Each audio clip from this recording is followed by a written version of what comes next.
Hey all, this is Brown at I Have Brown, and today it gives me great pleasure to talk with y'all about Longshot. So Longshot was a character who was created in 1985 by writer Nocenti and artist Arthur Adams, or Art Adams as he's more popularly known.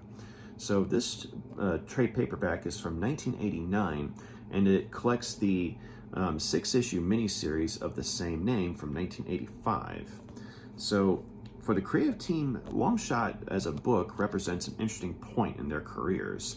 For Ann Nocenti, she was someone who was mainly known as an editor over at Marvel Comics for several titles, but she had dabbled in writing here and there. Amongst other things, she had done the miniseries Beauty and the Beast, starring Beauty and Dazzler from the X-Men. But while this wasn't her first rodeo as a writer, this was her first time, writing for an original character whom she had created. And so, with that in mind, she actually, does a pretty good job of establishing a sort of individualized universe, for this character, even though this said individual universe is within the grander Marvel universe in general, but it's like a world within a world almost, with this, the way she establishes the setting. And I also, liked how she kept a sense of mystery with him in terms of, say, who he was or where he came from, and basically teasing out the elements, as the story goes on. But even though, there was potential to, say, have another run-of-the-mill amnesiac, dark anti-hero, I mean, she actually gives us a character who's very noble, very optimistic, and, has a very endearing sense of idealism, which is very catching to those around him. And, as a character, Longshot is very likable. And so, she was able to succeed in giving us a new character that we end up caring about. And she would go on after this book to work on the Daredevil book for a rather lengthy and acclaimed run, as well as, say, several, stories throughout the Spider-Man books and various other, titles in the Marvel Universe. So, it's fascinating, seeing her here, starting, sort of small time, in a sense that she's got a whole new character and, his own lore to develop, but then she would go on to, write for, the big league characters. But for Arthur Adams, the artist, this was literally his first art gig in general.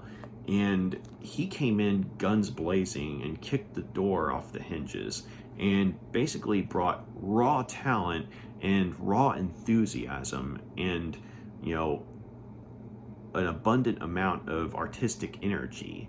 And it all just combined to, show your readers, that there was a new talent, in the field. And, he had an imagination that, basically had people clamoring for more when it came to, say, when they saw his artwork here. And so from a Longshot onwards, Arthur Adams would work on various titles, not only within Marvel Comics, but for DC and, several other books as well.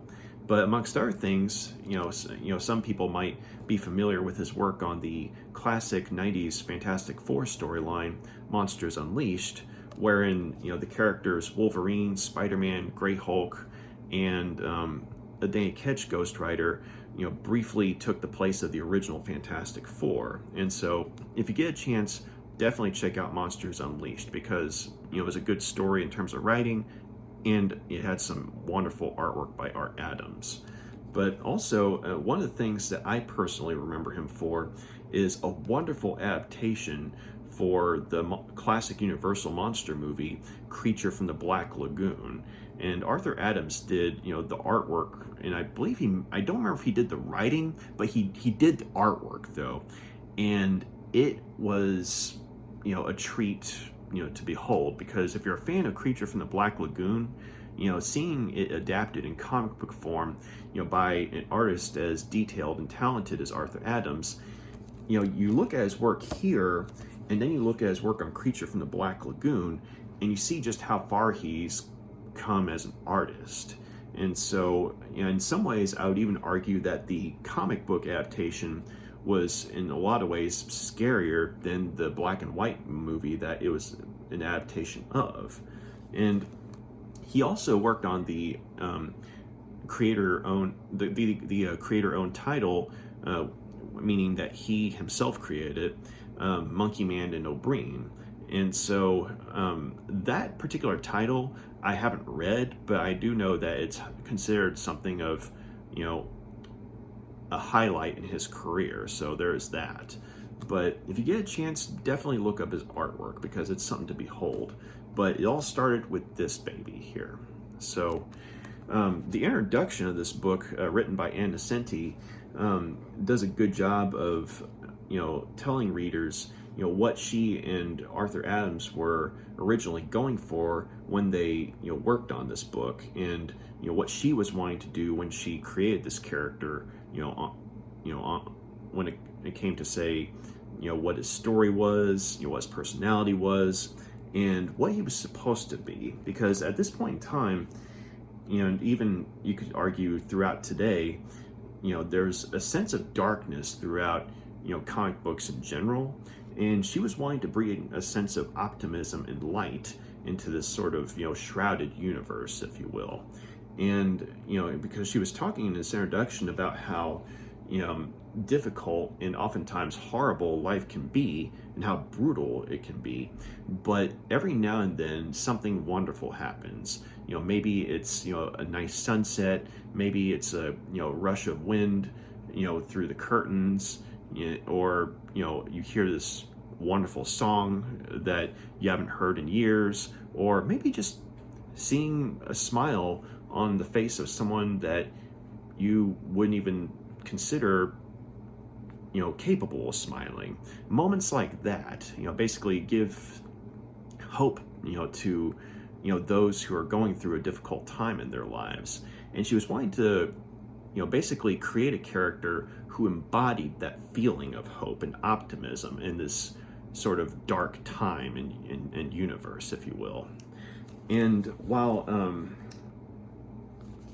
some of the ideas and elements that she had initially wanted to do beyond this book didn't really come to pass, it was nice to see how it started out with the character Longshot and what he was supposed to be.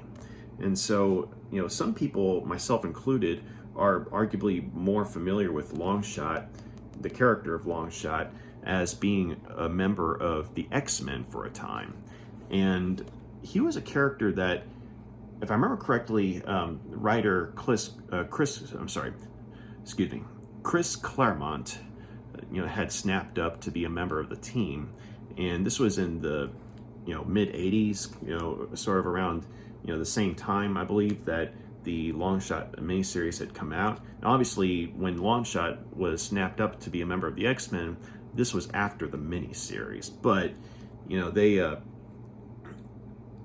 the creative team that originally came up with Longshot, Nocenti and Arthur Adams, they had actually wanted to have Longshot in his own title, or maybe even, several miniseries, because, there were all these things that they were wanting to, have throughout, his own universe, if you will, have him like go through other dimensions and what have you.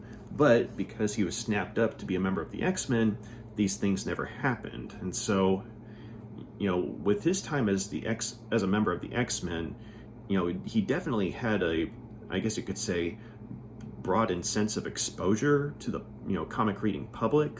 But at the same time, it was, kind of sad, at least, for myself and, other people who were very fond of this miniseries, that they never really did a whole lot to develop, some of the ideas that were initially established in this book, say in the X-Men book when he was a member. Now, granted, they would come back to some of these elements, here and there, but we never got to see that, say, full-on, ongoing series that Nocenti and Arthur Adams had originally wanted to do with the character after the miniseries. But it's interesting how things turn out sometimes. But with all that being said, this trade paperback, it does a nice job of collecting a story that gives us a whole new character, and also, say, giving us a universe within the Marvel universe, because we're seeing it from the eyes of someone who is from somewhere else entirely. But the way that the story starts off is Longshot is on the run, from enemy forces, and he starts off in his own dimension. And the thing about him is that, while he's in his home dimension and he's on the run, he doesn't know why he's on the run. He doesn't know why these people are trying to, track him down, and he doesn't know what he's done to warrant this, and he doesn't know his name either, and he doesn't know where he came from or how he came to be. I mean, he knows that this dimension, it's his home, but he doesn't know how he came to be there or why he exists. And so, as he's on the run, this portal opens up, just kind of out of the blue, and he ends up, going from our dimension and into ours, and winds up on Earth. But he also ends up, inadvertently bringing the people that were trying to hunt him down, these trackers, these monstrous, soldiers. Because they're not human. They're literally like monsters. And so, due to, say, some, I guess you could say, interdimensional elements, of going from one dimension to another, Longshot, comes into our realm, and he's basically okay. He's able to, function. He's able to, walk around in our dimension. But the people pursuing him, the trackers, the hunters, they're sort of out of sync. Like, they can exist within our dimension, but they can't stay, physically tangible, for, long periods of time. Like, they're kind of, fading in and out. And as time goes on, they're able to utilize this to their advantage, like, say, in a combat situation or something like that, because, they are able to, say, better control their ability to attack others, but they're able to utilize their intangibility, to their advantage. So, a little interesting little tidbit right there, I thought. But they're wanting to get back to their dimension and leave Longshot here because, they're pursuing him, but they, basically blame him for, stranding them in our dimension, even though he has no idea, how he came to be here or why this portal opened up. And so he initially has no name, and he's literally a blank slate, but he has this ability, which is basically called luck power, wherein if he's trying to help someone, and other than himself, or he's trying to act for a noble purpose, basically one of his eyes lights up, almost like a star, and he finds that events will fall into his favor, and regardless of how much of a quote-unquote long shot his plan may be, he will succeed in saving, someone or helping someone despite overwhelming odds. Oftentimes impossible odds. And so, he's got that going on, but he also has, I believe they call it psychometry, where he's able to, pick up an object that belongs to someone and get a psychic reading on it. Like, say, for example, someone's missing and he's wanting to, say, help find this person. He'll pick up an object that belongs to them, and he'll be able to get, a visual imprint on, what happened, to the person and where they most likely are. just from picking up, an object that the person handled. So that's another fascinating ability that Longshot has. But he also has enhanced agility and to some extent, a healing factor as well. And so due to, the fact that, he's from another dimension, there's a lot that he doesn't understand about our dimension, like, concepts, such as, capitalism and, the whole idea of money and things like that.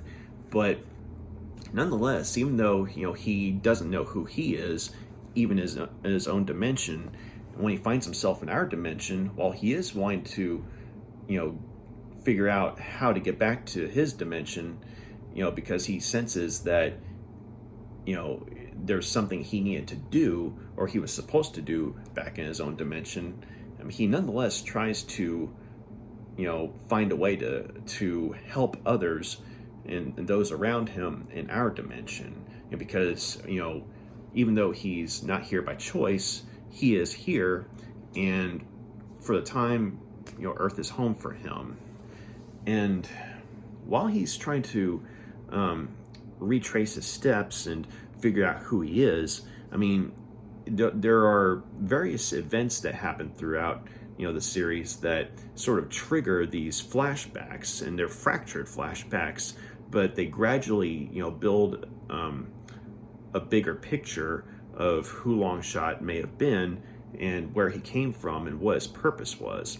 And incidentally, he gets his name, or he chooses his name from one of his traveling companions on Earth, who, basically is saying, a plan he has to rescue someone is a long shot, and he's trying to be generous there because basically it's a plan that should be impossible, so he's saying, this plan's a long shot. Well, he ends up, successfully rescuing, this person, and basically beating overwhelming odds. And so he decides to, take the name Longshot and, use it as his own, and that's how you get the name Longshot. But, as he's, making his way, throughout the land, on Earth here, he ends up, in New York City, or in the general area of New York City, and, he meets, several people who, for brief periods of time serve as, friends and traveling companions, or oftentimes reluctant traveling partners. For example, you have this one guy named Elliot, who is a sort of a paranoid and possibly crazy survivalist, who nonetheless is, someone who, despite his delusions, is basically a good guy at heart. And, basically, he's convinced that, the police and the government are after him because he knows the truth about how things really work and what have you. And, he takes Longshot in and, shows him, his, secret bunker. And so, because the two of them end up becoming friends, Longshot has a sort of skewed understanding about, how the world works, like who the real enemy is, who, like, how the government works and what have you, just from, listening to what Elliot has to say. And so it's interesting, that he starts off, with a limited understanding of how the world works from the perspective of someone who's basically a crazed survivalist. But, Elliot, is ultimately, someone who is on the side of good, even though he himself, could arguably stand to see a therapist, so, but you also have a woman named Hester who unfortunately has experienced the trauma of having her child be kidnapped, and more specifically kidnapped by those who are pursuing Longshot, and they are attempting to basically sacrifice her baby in a sort of weird ritual combining technology and sorcery, wherein they sacrifice an innocent life, in order to open up a dimensional portal so they can go back home, where they in Longshot came from. And so, basically when she as she spends time with Longshot, she basically gets this overwhelming sense of optimism that, regardless of, how dark her situation is, and regardless of how unlikely, success is in having her kids saved, basically she believes in Longshot, simply just because, his sense of, optimism, that he is able to basically extend to her is something otherworldly in comparison to, say, those who she regularly deals with. And so, you also have, let's see, Ricochet Rita, who turns up in the book, wherein, Longshot ends up stumbling upon a movie set. And Ricochet Rita is a stunt woman who, is basically kind of a legend in her field, and she's kind of like a wild, nomadic traveler at heart almost.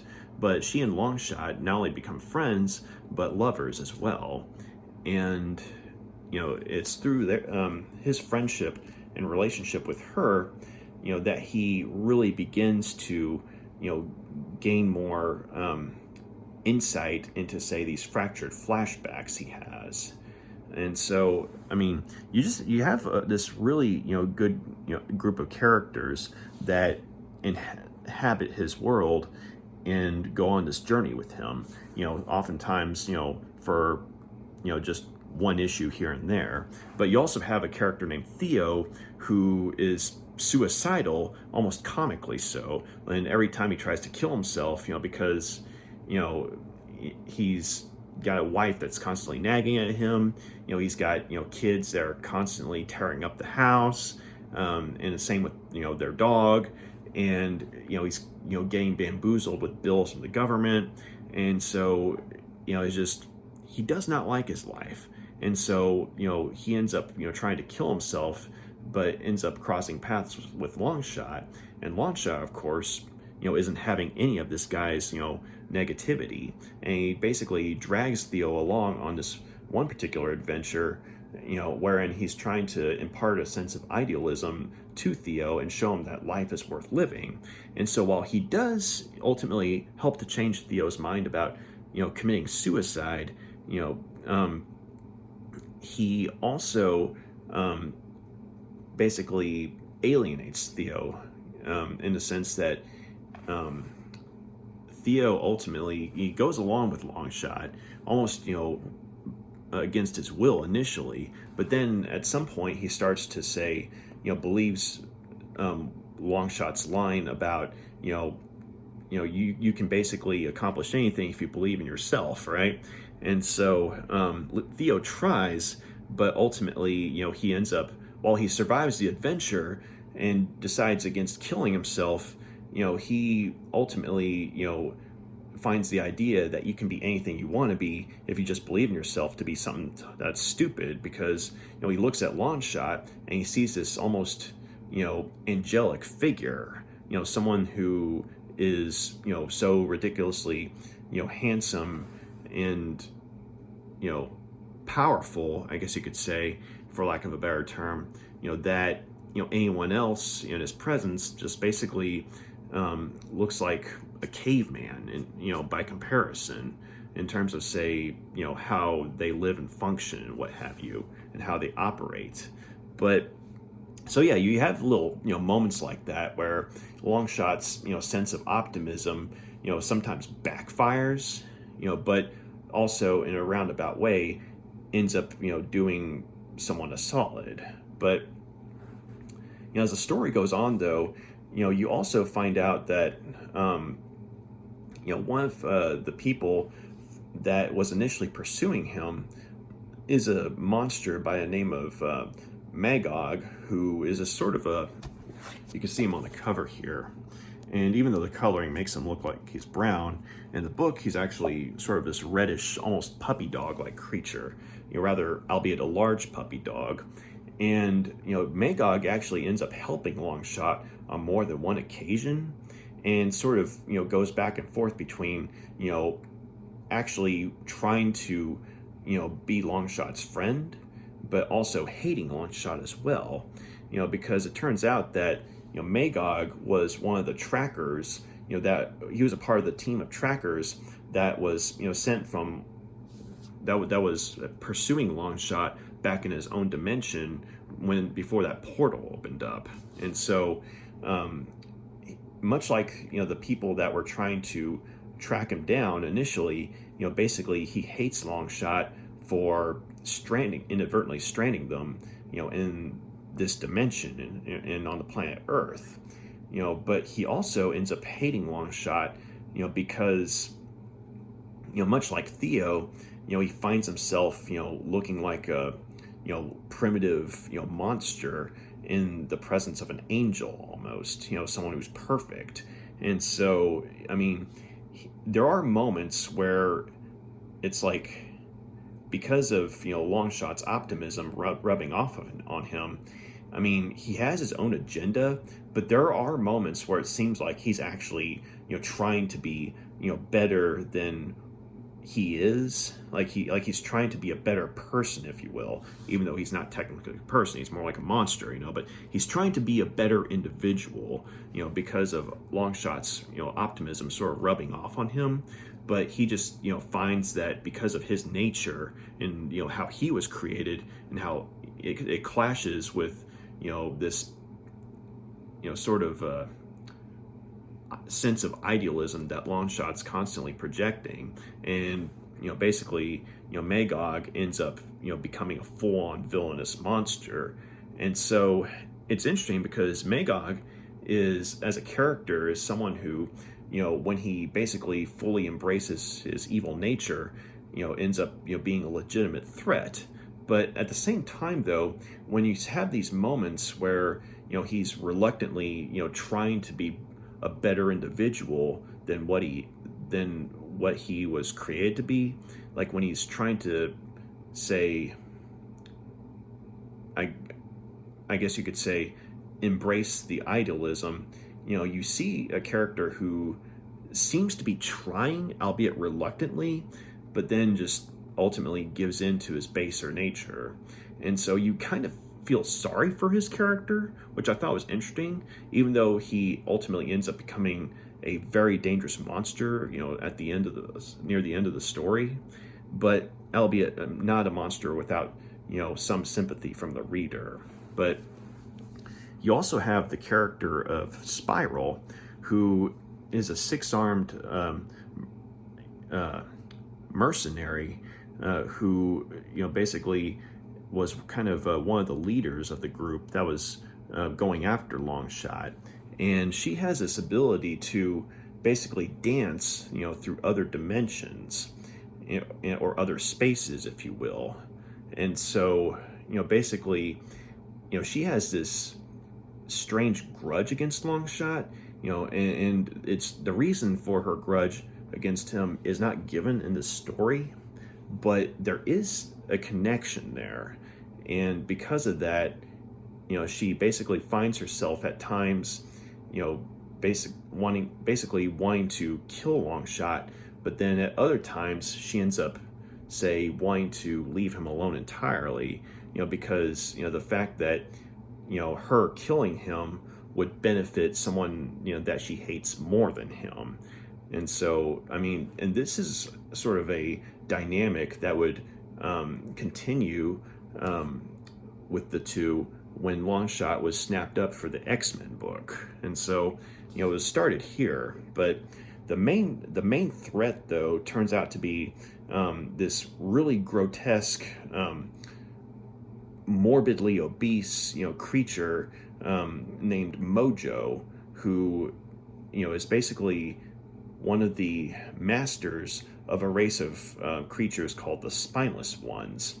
And so, as the book goes on, you find out that the Spineless Ones, are basically a race of technologically advanced, monstrous couch potatoes, right? And basically, they did away with, say, things like exercise and physical activity, so that way their minds could be free to wander and create technological marvels and what have you.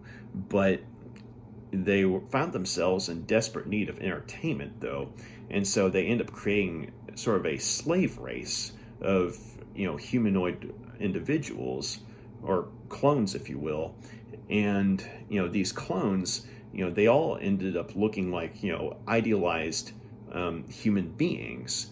And so basically, athletic, strong, handsome or beautiful, and all of these qualities were ones that the spineless ones despised.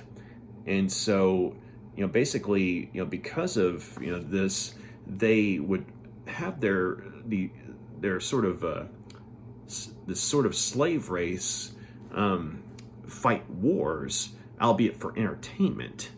And so that their whole society ended up being sort of this gruesome television show, wherein the spineless ones would watch from, say, the theaters in their own homes and what have you, while their slave race would end up fighting either each other or fighting various mechanical creations that the spineless ones had created for the sake of warfare and what have you. And so this slave race was basically just being butchered and recreated, it was just so the spineless ones would be entertained. And so the person that they had creating these people was a man named Arise, who originally was someone that was much like the spineless ones, but he found himself, basically rebelling against the system in a sense that, he wanted to do more with his life, or with life in general, than just, sit around and bask in the misery of others. And so he basically created his own legs, to where he could stand tall and walk around and basically, physically experience life and embrace its joys, and if possible, maybe bring some joy to others.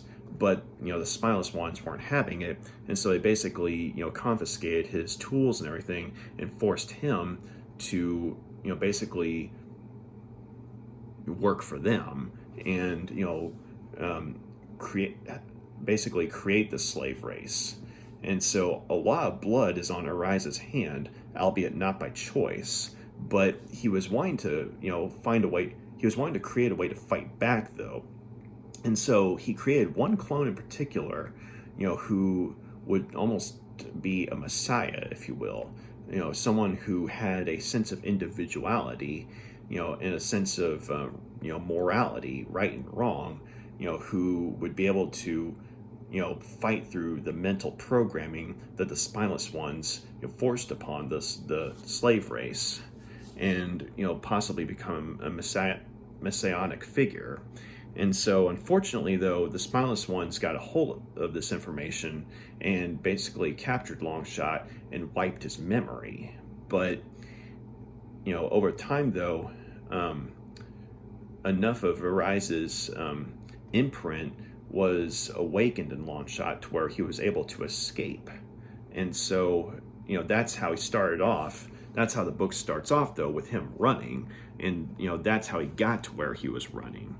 And so once he gets into our dimension, of course, Mojo, who's the leader of the spineless ones, is wanting to spare no expense in getting Longshot back, because he, in his mind, if Longshot comes back to his own dimension, where the slave race and the spineless ones are, Longshot's going to be telling the slave race that there's a whole dimension full of upright human beings, and basically give the slave race hope and incentive to go against their programming and rebel against the spineless ones. And so Mojo and Spiral end up ultimately working together to come through into our dimension, and basically sort of trying to create his own kingdom on Earth, wherein basically try and create this overnight strange religion wherein humanity starts trying to worship Mojo, or at the very least humanity within a certain area where Mojo is. But when this happens, though, see, Mojo is, because of his vile nature, once he's in our dimension, he basically ends up killing those around him simply because of his malevolence. Like, it's almost like a virus, almost. Like, creatures and humans, they sort of fester and die in his presence simply because of how malevolent he is and how toxic he is, from a physical standpoint, and also just because of I guess you could say interdimensional shenanigans and what have you. And Spiral is reluctantly serving him because even though she hates Longshot for unknown reasons, she hates Mojo more because he's forcing her to constantly pursue Longshot and try and bring him back, preferably alive, even though she wants to kill Longshot. And so as much as she hates Longshot, she hates Mojo even more. And so the two of them are constantly bickering. And when Spiral ends up, say, interacting with human beings, she ends up hating them because in these human beings that she comes across, she sees another reminder of Longshot. And so I mean, this hatred and toxicity is manipulated by Mojo, who comes across as an unhinged maniac, but there's a cunning malevolence behind that seeming mania, though. So as over the top as he is as a villain, he's a very dangerous individual. But Longshot ultimately ends up getting an unlikely ally in the form of Doctor Strange, who basically is able to pick up on the fact that there's an interdimensional disturbance, and he was able to work with Longshot to defeat Mojo and basically send him back to his own dimension. And so the way the story ends, you have Longshot and Ricochet Rita, and a couple of other characters going back into Longshot's dimension, so that way they can basically give hope to his fellow slaves. And so as the story ends, Doctor Strange is wondering what kind of adventures Longshot and Ricochet Rita will have, and what will happen the next time Longshot interacts with those in this dimension, because he already has interacted with, say, someone like Spider-Man or She-Hulk, but in the process he finds that his optimism and his luck power, while they help others, when he's using them, when he's using his ability to help other people, there's a trade-off, because one of the people that goes back with him is a creature named Cork, who's this sort of ram-headed individual who is able to use his ability to basically phase in and out of our dimension, as far as like sort of be intangible almost at times. He's able to sort of fly about in a sort of mist-like form and then reassemble in something solid. But he's sort of a double agent in the sense that he was originally one of the people pursuing Longshot, but it turns out that he had actually wanted to help Longshot because he saw that Longshot was bringing a genuine sense of hope into their dimension. And so when he basically switches sides, he explains to Longshot that even though his luck power allows him to accomplish these miraculous feats, there's a trade-off in the sense that, good luck has to have a balance of bad luck. And so while, Longshot's good luck flourishes, the bad luck that balances out is suffered by other people around him at times. And so that's why there's this, sort of ebb and flow of, people that on one hand are in awe of him one minute and then hate him the next.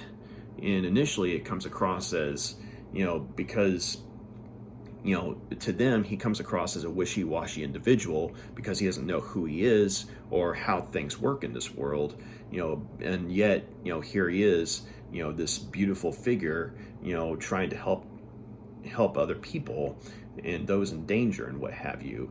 And so that's, one of the reasons why, a lot of these characters end up, liking him one minute and hating him the next.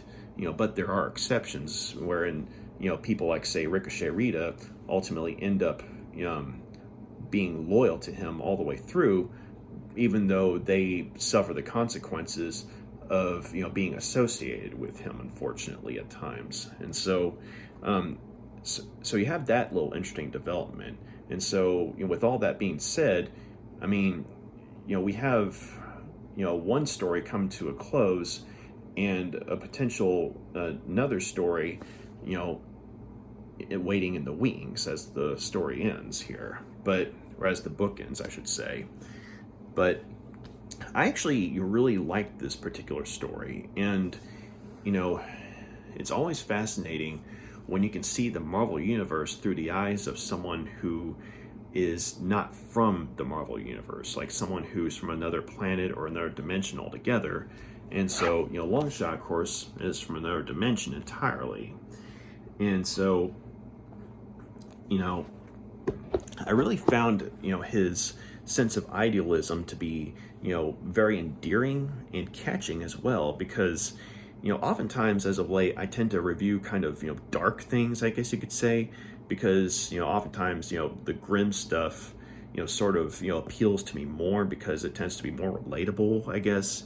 But every now and then, though, I like to, come across something that's, more optimistic and more hopeful.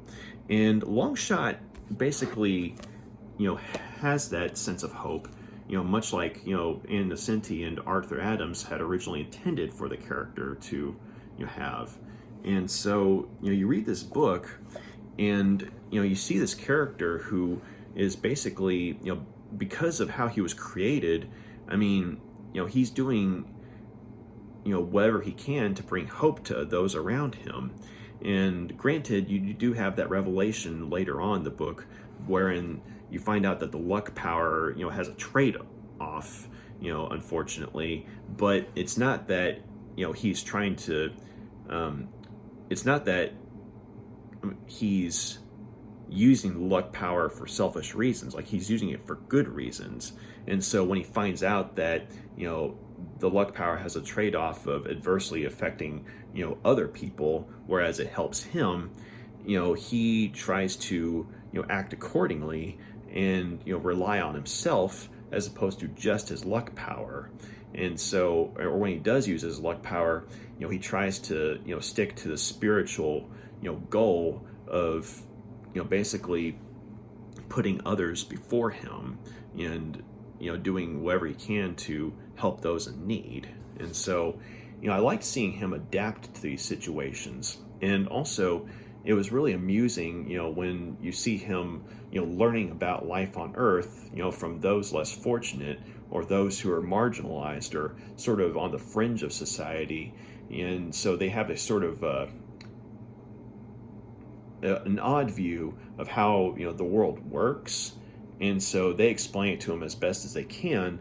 But because you're getting this perspective, from, people who have, a less than ideal perspective on, the way reality works, Longshot ends up developing his own understanding of it and how the world works. And so you have, little escapades like him inadvertently causing a blackout in New York City, and at one point because he's trying to steal these diamonds that the government's wanting to use for a certain top secret experiment and what have you.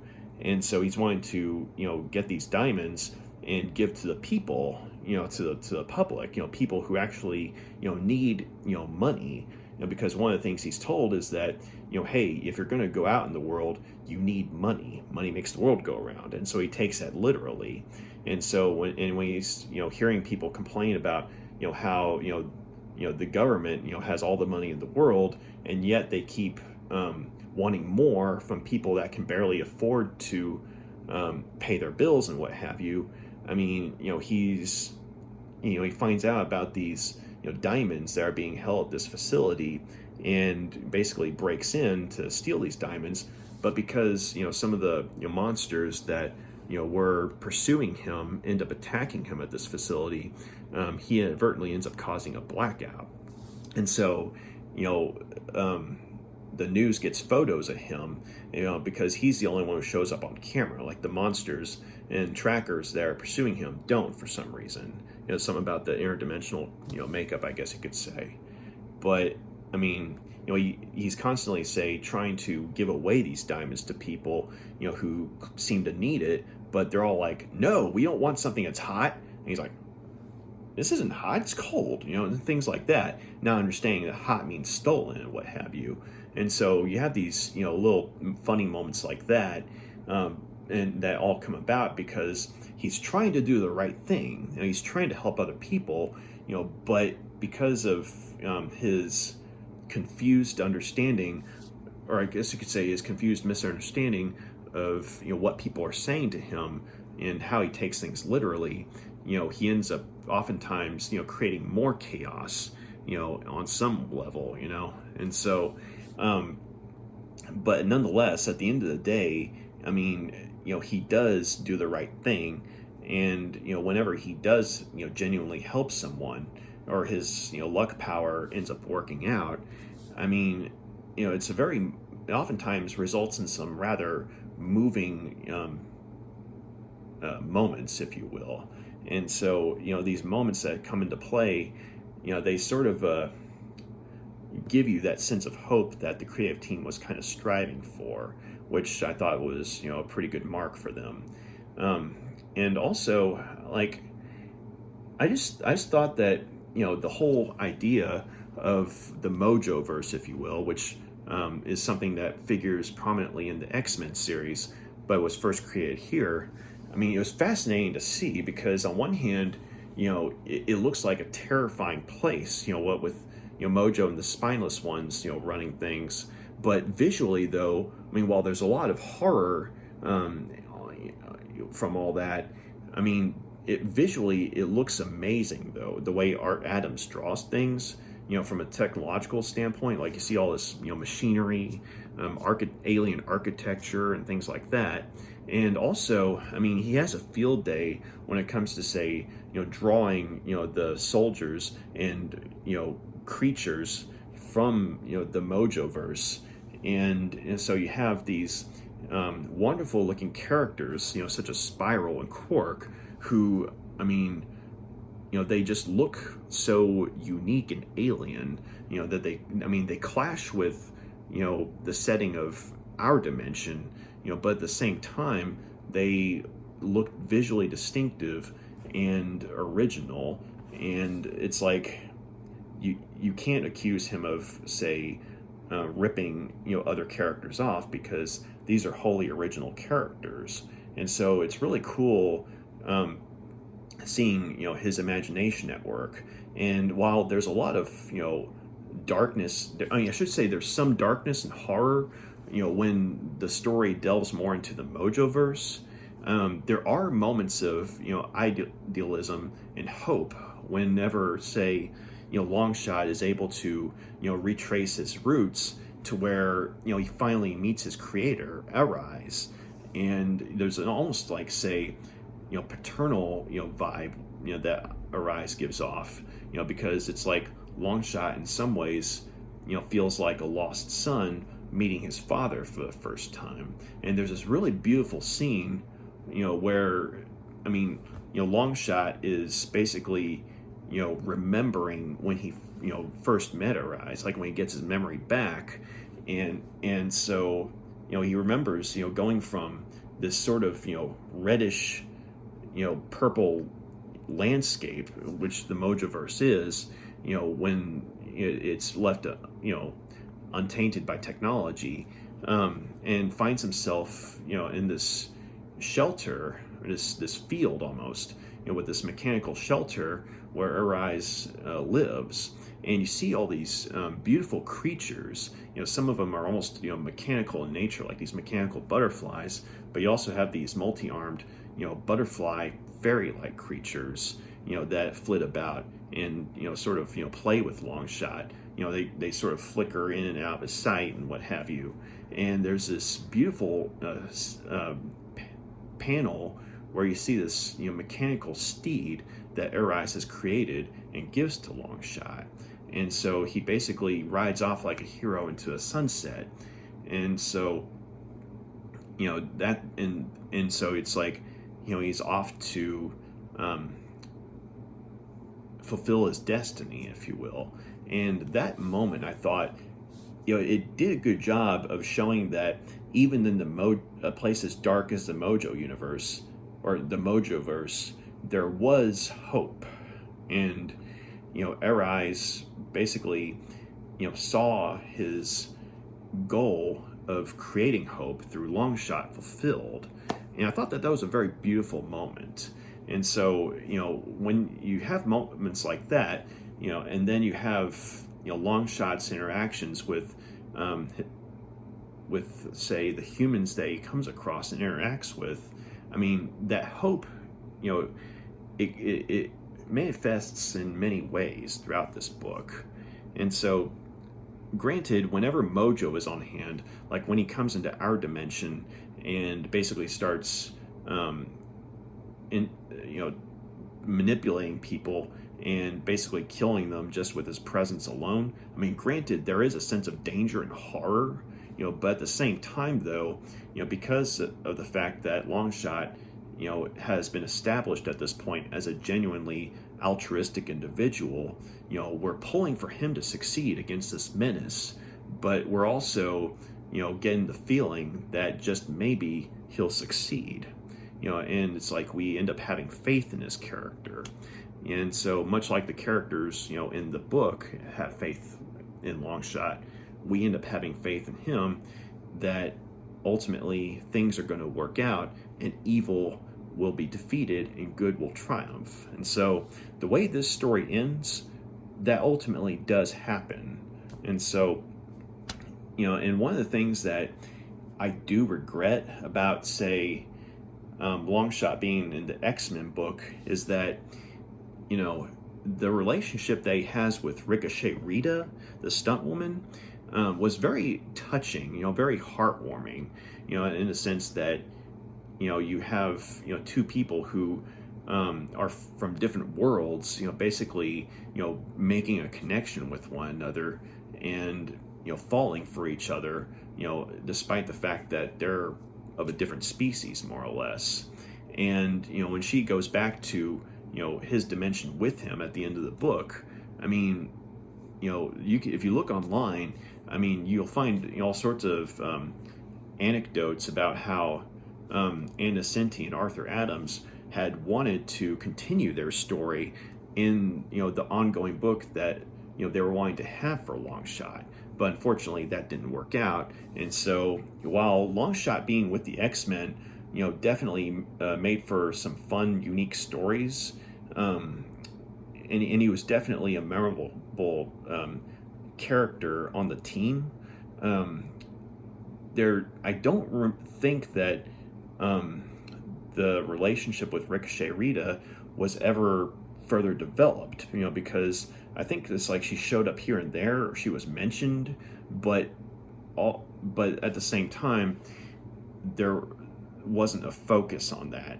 when Chris Claremont was writing. So, that is kind of one of the downsides, in my opinion. Not so much with this book itself, but more from the fact that there were plot threads that this book introduced that seemed to be building towards being further developed, while initially resolved, there was room for more development, and that they had wanted to do more with them, but unfortunately, because of outside factors, those developments were never built upon. So that being said, this is a good book. It really is.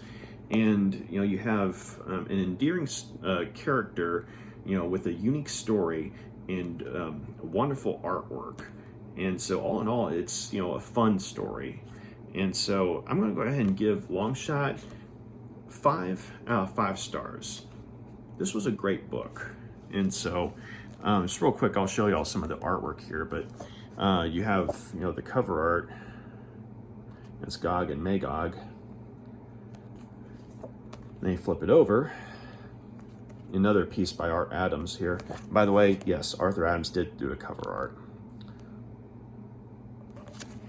And you turn around, and of course you got Spider-Man, and you got Doctor Strange, and you got a very lovely She-Hulk, and you got Quark, and you got Ricochet Rita herself right here. And right here, you got Spiral in the background. Then you got the hideous Mojo. So that's the front and back cover here, but I'll show you all some of the artwork. And this was like the first page in the first issue. I mean, very detailed. And there's his eye lighting up, signifying the luck power coming into play.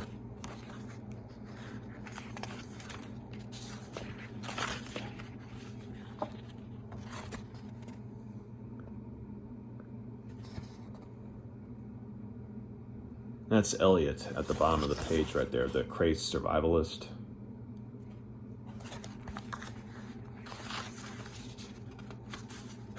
Also, you have sort of cultural misunderstandings in the sense that, you got Longshot, trying to, find clothes, and he comes across these female mannequins, and he's thinking that they're ignoring him, but this one lady that works there is having to show him that they're mannequins, not real people, and so she rips the female mannequin's clothes off, and Longshot's like, no, don't, she's naked. Oh, wait a minute, she's not real? Okay. So little funny bits like that.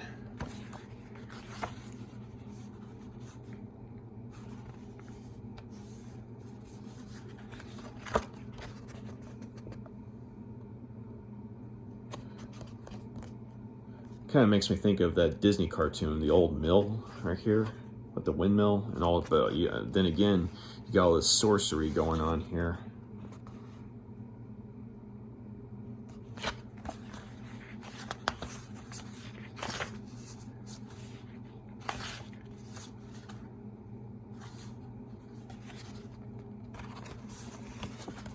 That's Spiral without her armor.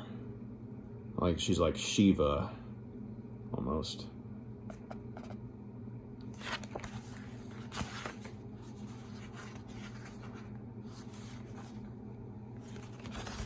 And there's Magog right here, and this is around the time where, I mean, yes, technically, he was on the side of evil in the sense that he was, a part of the group that was pursuing Longshot, but at the same time, this is around the time he was also helping Longshot and basically trying to be a better person, so, he looks cuter, if you will.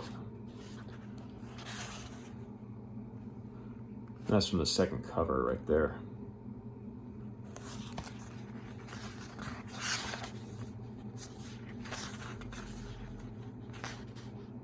But as the book goes on, you see Magog, getting more monstrous features. Like you got this sort of, these spinal fins coming up on him, and his face becomes less cuter.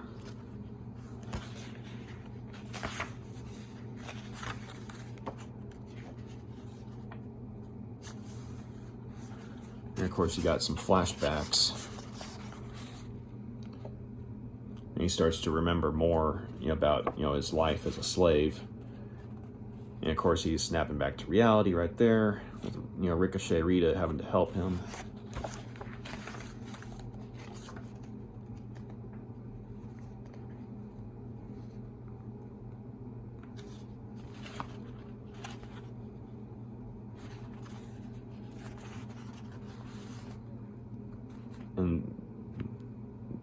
is like using some of the psychometry abilities.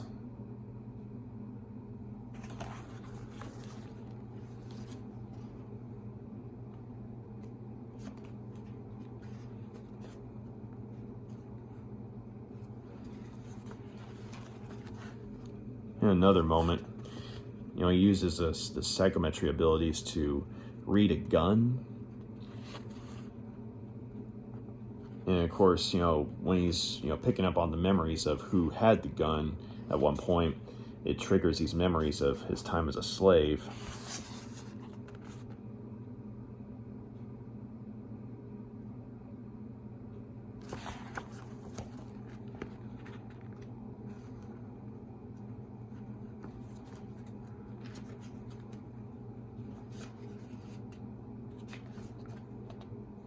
Okay, I'm trying to see if I can find a good picture of Mojo.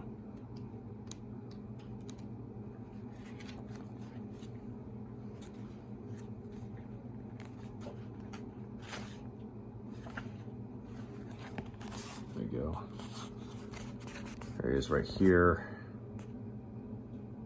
Very spooky looking spiral in the foreground there.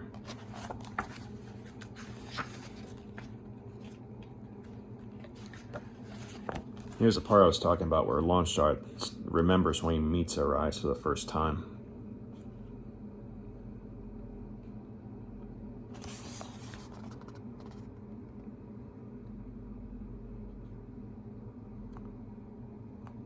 And these are like these creatures that Arise has created. And there's the man himself.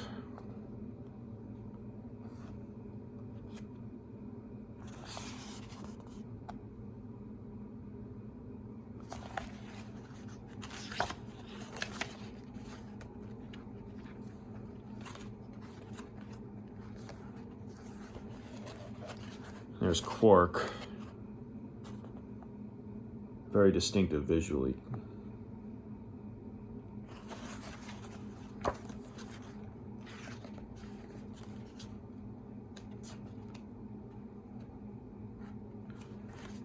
Another cool shot right here. This is when Mojo's manipulating some of the people on Earth to basically build a cathedral for him.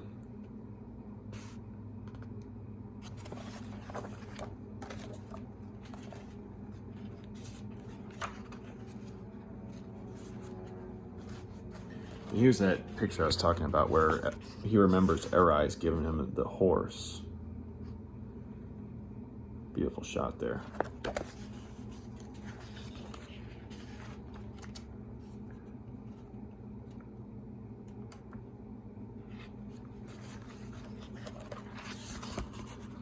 There you go. Nice gruesome close-up of Mojo's face. Then, of course, you got Longshot flying into action there. But yeah, so all in all, this was a great book. It was fun, it was original, and at the end of the day, I mean, after reading it, you definitely come away with a sense of, fun and, dare I say it, hope. So it's kind of a nice counterbalance to, I guess you could say, the more, dark and cynical things I tend to, read and review or watch and review. But yeah, thank you for taking the time to check out my review. You got any questions, comments, please drop a line, let me know. And y'all have a good evening. Take care. And if you like what you see here, feel free to like and subscribe. So y'all take care. Bye.